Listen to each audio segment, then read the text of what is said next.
Sir Charles Walker. Madam Deputy Speaker, it is lovely to see you in the chair.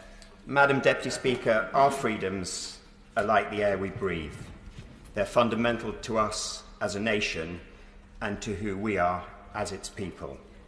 Yet once again we stand on the threshold of using the rule of law to undermine the rule of law, the foundations of which have been laid over centuries. And can I say this, Madam Deputy Speaker?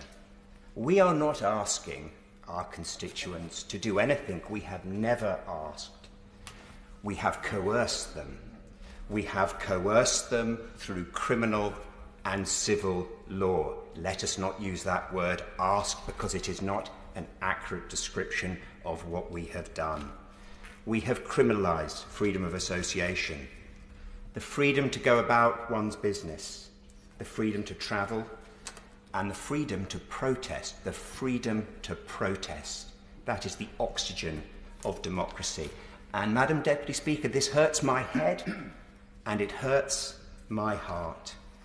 And dismissing these sincerely held concerns as wanting to let the virus rip is both deeply ungenerous and deeply, deeply unkind. But in responding to that charge, Madam Deputy Speaker, I say, if this Parliament is not the place for disputation, delectable or otherwise, where is this rigour to be found?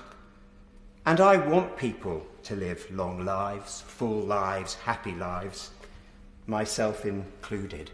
But my mortality, our mortality, is ultimately our contract with our Maker, whereas our fundamental rights are our contract with government. So I will not be supporting this legislation.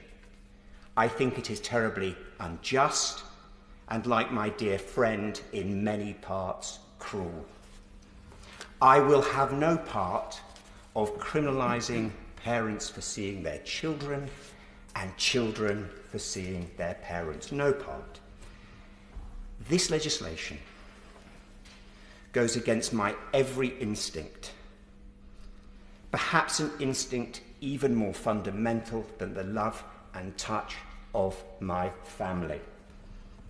And I am not living in fear of the virus. I will not live in fear of the virus, but I am living in fear of something much darker hiding in the shadows.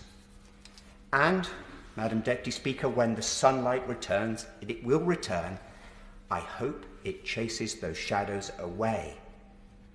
But I can't be sure that it will. I cannot be sure.